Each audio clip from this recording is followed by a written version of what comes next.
jedno javljanje iz auta, ovako s puta. Vozimo se, evo petak je popodne, gotov još jedan radni tjedan. I sad evo gledamo kako je lijepo i sunčano, prekrasno nebo, plavo. I ne znam jeste primijetili, ali otkad je krenulo ovo Rusija, Ukrajina, nešto nas manje špricaju. Nemamo umjetnih oblaka i uspjeli smo skupiti par sunčanih dana za redom. Inače, u zadnje vrijeme, kako god je izmililo sunce, tako su nam iskrižali nebo uzduž i popreko i to se onda uredno pretvorilo u nekakve umjetne oblake koji su onda opet bilo oblačno i ništa od sunca i od zagrijavanja. Ovih dana, evo, ajde malo barem lijepo i sunčano i nema špricanja, ne znam zašto. Šta mislite vi zašto nas trenutno ne špricaju, da li NATO-vi avioni ne lete, šta se dešava, je li zbog nečeg drugog obustavljeno ili samo neka takva faza trenutno.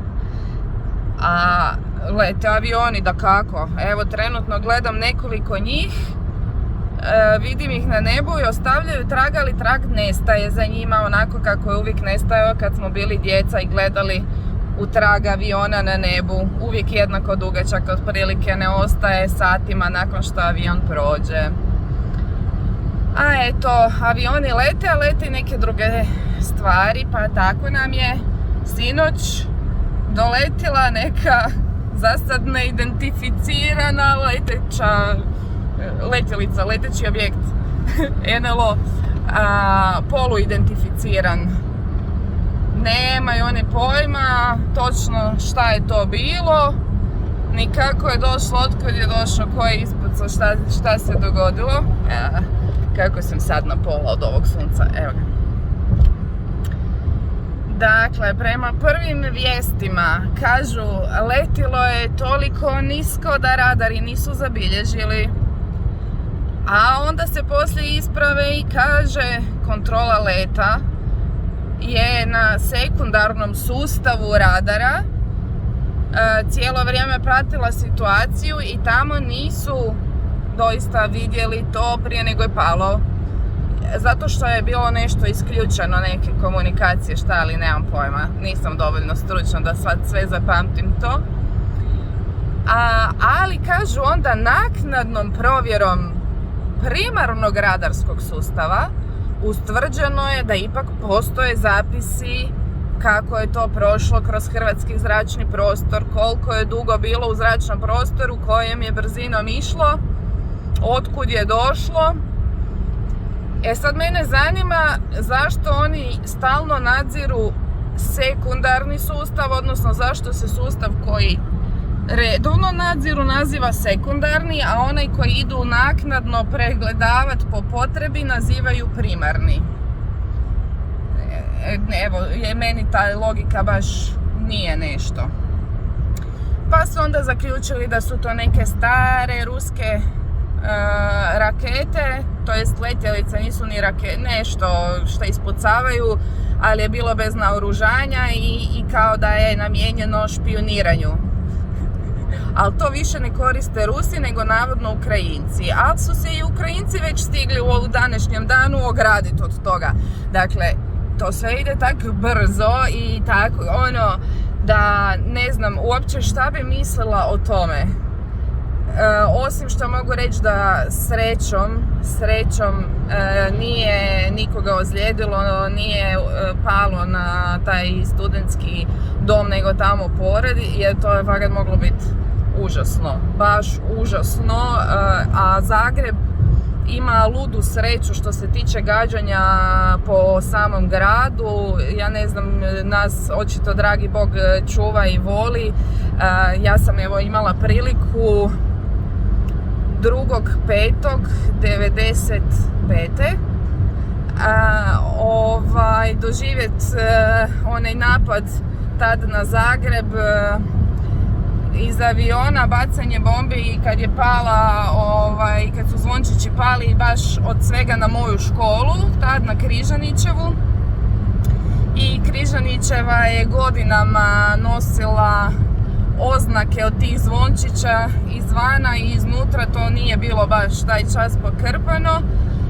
I doista neviđenom srećom, s obzirom da je taman zvonilo za veliki odmor, nitko nije nastradao, nikog nije bilo na školskom igralištu koje je bilo pretvoreno u krater.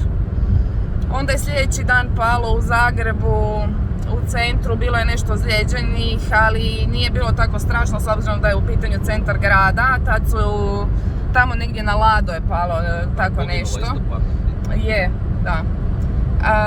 Ali s obzirom, kažem, da je centar grada i da je moglo biti i puno gore, samo da je pogodilo neki tramvaj, zapravo Zagreb je prošao u tim nekim situacijama super. I sa onim potresom isto koji se onako dogodio u ono rano jutro, gdje većina ljudi je bila još u krevetu, nije bila posvuda naokolo i gdje smo srećom prošli samo sa jednom žrtvom. Bilo bi naravno ljepše da je bilo i bez toga, ali evo, sve u svemu to se ne čini tako prevelikim žrtvama. Znači tu sreću bar imamo da niko nije ozbiljno nastradao. A šta mislit, šta je to? Jel nam želi neko nešto poručiti? Jel to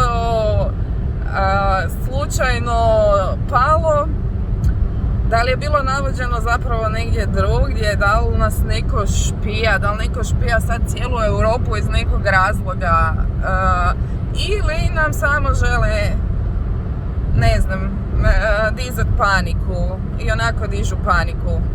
Znači ja pokušavam, od kad je ovo sa Rusijom i Ukrajinom krenulo, se što je više moguće isključiti iz toga svega, odnosno isključiti se iz vijesti po medijima, zato što je krenulo sa takvom neviđenom propagandom da to nije bilo tako niti za koronu, niti kad smo mi bili u ratu. Ja kad sam bila dijete znam da se prekidao program zbog izvanrednih vijesti, da su stalno išli oni beneri gdje su zračne uzbune, gdje lete, gdje se šta dešava, ali ne sjećam se da je propaganda bila ovako jaka i ovako jednostrana i da je bilo moguće otvoriti novine ili pogledat neki dnevnik ili vijesti na televiziji i da je sve okrenuto samo i isključivo jednoj temi. Do te mjere da ukidanje propusnica i testiranja u državnim i javnim službama kod nas je prošlo maltene nezabilježeno. Dakle, doslovno, ja kad sam s kolegama na poslu o tome komentirala, neki su me tražili potvrdu da li je to doista točno, da li to stoji, da li se to odnosi na nas ili se odnosi samo na stranke. I toliko o tome koliko je taj korona narativ od početka važan, bitan i koliko je bila velika opasnost silna od te korone, da evo pucnuli smo prstima preko noći, promijenio se narativ, imamo jednu jedinu glavnu temu na ovome svijetu i to su Rusija i Ukrajina i ajmo sad svi navijat za divne krasne Ukrajince i njihovog predsjednika komičara koji pleše u štiklama i osuđivat Putina, jer eto, Putin je zlo, nije Amerika, mislim, Putin je zlo, Putin predstavlja one koji svuda hodaju okolo, napadaju i dovode demokraciju. To uopće Amerika ne radi. Amerika uopće ne ide po tuđim teritorijima i ne bombardira. Ona vodi obrambene ratove na tuđim kontinentima, ali to je okej, jer je to Amerika. Amerika to radi zbog demokracije.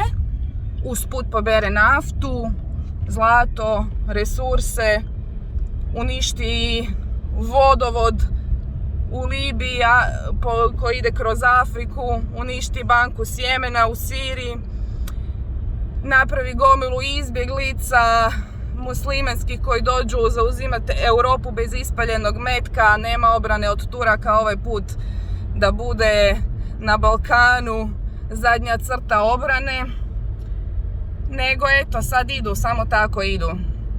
Dođe hrpe mladih muškaraca bez obitelji, to je evo dobro, super, logično. Šta će oni i kako će oni sad kad ovo sve krene u Europi, baš me zanima. Evo, ako se ovaj sukob proširi, kud će se oni okrenuti? Šta vi mislite? Ćemo imati napad iznutra nekakav u Europi. Europa će opet nahrdat najgore od svega. Znači, po svemu sudeći je to nekakav cilj tih elita. Uvijek svi ratovi u Europi, ovi veliki. Mislim, daleko od toga da se drugdje ne ratuje, jel? Ali, sad imamo dežurnog krivca za inflaciju, za rast cijena nafte, plina, svega. Nema veze što su te sve cijene narasle prije nego je ovo krenulo u Ukrajini. Putin je glavni krivac. Putin je glavni krivac za inflaciju, ljudi moji. To je službeni narativ, to imate vjerovat. Nisu krive vaše vlade. Nisu krive Europska unija, ni WHO, ni sve ove nadnacionalne institucije koje su umlatile silne pare na borbu protiv korone, na razvoj cjepiva. Uložili su silne milijune u razvoj cjepiva, tako da onda sad privatne kompanije mogu zarađivati na tom cjepivu koje je plaćeno društvenim novcem.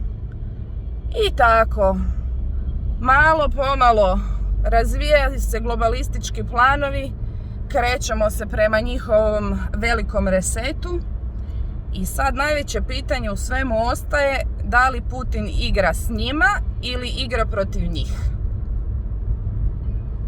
Evo, to mene najviše trenutno zanima. Ja inače Putina respektiram, donekle, pa ne znam, simpatiziram, ajde reći ću to tako, godinama zbog stvari koje priča i zbog otpora zapadu. I nastavak, pauza, taman smo prešli granicu i evo nas u deželi nakon 2 godine. Bili smo u Sloveniji prije nego što se zatvorili, taman zadnji vikend. I sad čim su rekli da ukidaju propusnice i testiranja kao uvjet za ulazak i maske i sve skupa, mi rezervirali lijepo vikend u termama, naravno, jer volimo slovenske terme. Pozdrav Slovenija, pozdrav Slovenci, bratjo. Eto, Slovenci koji su cijelo ovo vrijeme imali puno strože mjere od nas, sve to nekako držali amo tamo strogo, sad odjednom napustili sve mjere, a mi dalje glumimo neku glumu, jer eto, našima se svidio taj državni udar koji su izveli i sviđa im se držati vlast u rukama stožera, jer vlada nam se onako raspada, jel? Tako da ne može stožer sad ukinuti sve mjere, jer bi onda ukinuo razlog svog postojanja odjednom, pa malo im je to sad nezgodno, jel? Moraju malo pomalo, dok smisle kako da nastave onda nama upravljati. Da, i ta vlada naša, evo, ne znam, ljudi moji, Banožić kaže nije naš sustav razočarao nakon ovog danas, samo eto nije zabilježio ništa, nije odreagirao, niti je igdje išta srušeno, niti se to zabilježilo na vrijeme, niti smo imali zračnu uzbunu, a usred glavnog grada nam je pala nekakva letjelica. Sustav funkcionira točno onako kako su ga oni napravili, tako i funkcionira. Evo, tu je on u pravu. I sve tako funkcionira kod nas onako kako su oni napravili. Pa onda naš Plenković, koji spremi u zatvor penzionere da ga ne bi slučajno izgađali jajima dok drži govore, se ide po novinama hvalit kak je on Putinu na crnoj listi. Fakat, mislim, kakvim ljudima smo mi dali da nam vode državu i zašto to i dalje dopuštamo, meni to nije jasno i nikad mi neće biti jasno. I ako mi sad ovo sve zajedno ne iskoristimo kao priliku da napokon promijenimo taj sustav i da dovedemo na vlast ljude koji će nas voditi prema boljoj budućnosti svih nas, a ne sebe samih, koji se neće, znači, fokusirati na to hoće li završiti u nekoj briselskoj fotelji ili će uspjeti izgraditi vilu sa bazenom u prvoj godini svog mandata, nego će se pobrinuti da se srede stvari koje ne valjaju i da se stvari koje se mogu unaprijediti unaprijede za sve nas. Evo, ako sad ne iskoristimo tu priliku, onda stvarno, dragi Hrvati, nastavimo iseljavanje, nek dođu tu Ukrajinci, nek dođu Sirijci, Afganistanci, kogod hoće biti ovdje, jer Hrvata ovdje više uglavnom neće biti. Koliko im je pao broj od zadnjeg popisa stanovništva do sljedećeg će past duplo toliko ako stvari ostanu ovakve. I molim vas da razmislite jako dobro o tome i molim sve one koji se libe političke aktivacije i sudjelovanja u javnom životu i u svemu ovome da se napokon aktiviraju, pokrenu, da se udružimo i da ovo riješimo stvar i da se izmaknemo od ovog svega, da se da se ogradimo od Svjetske zdravstvene organizacije i od svih ovih nadvlada koje nam otkidaju komad po komad suvereniteta. Evo, za to je stvarno, ali stvarno vrijeme. Već je davno i prošlo, ali ovo nam je narrow window of opportunity, kako bi rekao Klaus Schwab. Very narrow window of opportunity, and we need to take it. So we do need a great reset, just not their way. Okay? Not their way. Nama veliki reset treba, ali pod našim uvjetima, a jedan od tih uvjeta mora biti da svi oni koji ga pokušavaju organizirati na svoj način završe u nekim čuzama, na nekim golim otocima i ne znam čemu do kraja svojih života i da im zauvijek imena ostanu upisana u povijesti kao zločinaca protiv čovječnosti i kao veleizdajnika svojih naroda. To je to. To nam je jedino rješenje za ovo sve. A sad nam ostaje vidjeti jel nam čika Putin na našoj strani ili nije. Ili sudjeluje u velikom resetu sa svima njima. Pa ćemo se morat boriti protiv svih sila zajedno. Let's see what happens.